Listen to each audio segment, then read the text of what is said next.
ஆதியாகமம் அதிகாரம் 3. 1. தேவனாகிய கர்த்தர் உண்டாக்கின சகல காட்டு ஜீவன்களை பார்க்கிலும் சர்ப்பமானது தந்திரமுள்ளதாயிருந்தது. அது ஸ்திரீயை நோக்கி, நீங்கள் தோட்டத்தில் உள்ள சகல விருட்சங்களின் கனியையும் புசிக்க வேண்டாம் என்று தேவன் சொன்னது உண்டோ என்றது. 2. ஸ்திரீ சர்ப்பத்தை பார்த்து, நாங்கள் தோட்டத்தில் உள்ள விருட்சங்களின் கனிகளை புசிக்கலாம். 3.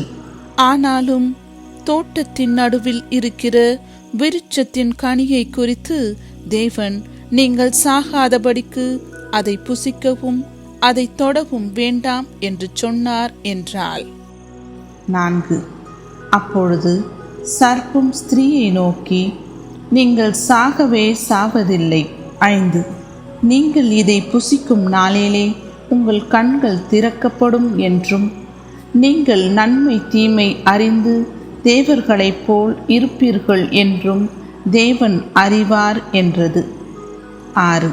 அப்பொழுது ஸ்திரீயானவள், அந்த விருட்சம் புசிப்புக்கு நல்லதும் பார்வைக்கு இன்பமும் புத்தியை தெளிவிக்கிறதற்கு இச்சிக்கப்படத்தக்க விருட்சமாய் இருக்கிறது என்று கண்டு அதன் கனியை பறித்து புசித்து தன் புருஷனுக்கும் கொடுத்தாள்.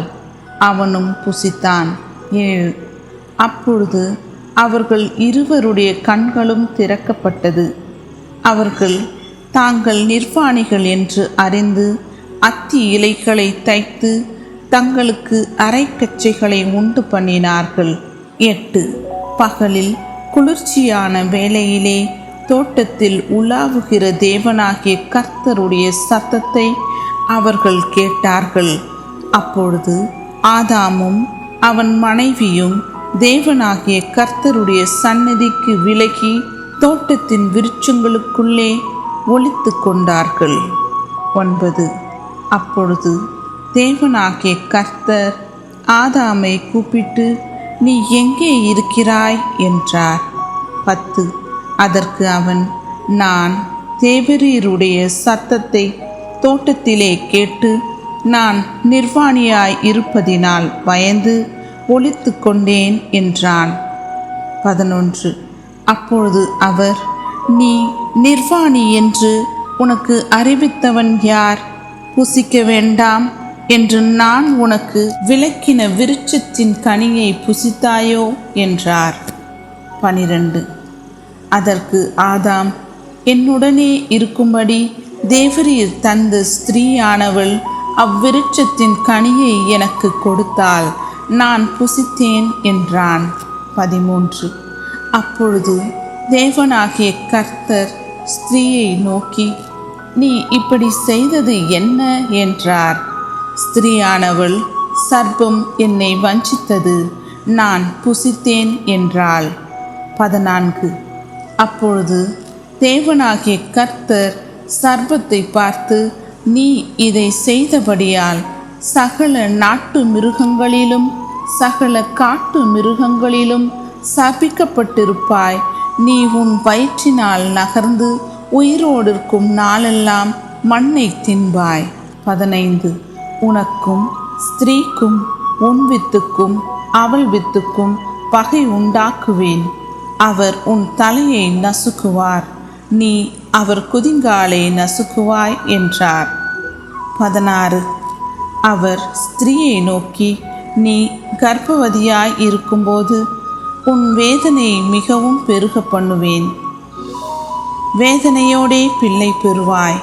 உன் ஆசை உன் புருஷனை பற்றி இருக்கும், அவன் உன்னை ஆண்டு கொள்ளுவான் என்றார். 17.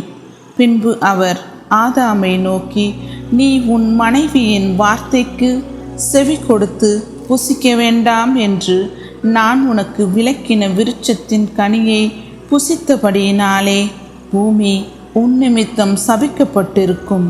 நீ உயிரோடு இருக்கும் நாளெல்லாம் வருத்தத்தோடே அதன் பலனை புசிப்பாய். 18. அது உனக்கு முள்ளும் குறுக்கும் முளைப்பிக்கும், வெளியின் பயிர் வகைகளை புசிப்பாய். 19. நீ பூமியிலிருந்து எடுக்கப்பட்டபடியால் நீ பூமிக்கு திரும்பும் மட்டும் உன் முகத்தின் வேர்வையால் ஆகாரம் புசிப்பாய். நீ மண்ணாயிருக்கிறாய், மண்ணுக்கு திரும்புவாய் என்றார். 20. ஆதாம் தன் மனைவிக்கு ஏவாள் என்று பெயரிட்டான், ஏனெனில் அவள் ஜீவனுள்ளோருக்கெல்லாம் தாயானவள். 21. தேவனாகிய கர்த்தர் ஆதாமுக்கும் அவன் மனைவிக்கும் தோல் உடைகளை உண்டாக்கி அவர்களுக்கு உடுத்தினார். 22. பின்பு தேவனாகிய கர்த்தர், இதோ மனுஷன் நன்மை தீமை அறியத்தக்கவனாய் நம்மில் ஒருவரைப் போல் ஆனான். இப்பொழுதும் அவன் தன் கையை நீட்டி ஜீவ விருட்சத்தின் கனியையும் பறித்து புசித்து என்றென்றைக்கும் உயிரோடிராதபடிக்கு செய்ய வேண்டும் என்று. 23. அவன் எடுக்கப்பட்ட மண்ணை பண்படுத்த தேவனாகிய கர்த்தர் அவனை ஏதேன் தோட்டத்திலிருந்து அனுப்பிவிட்டார். 24.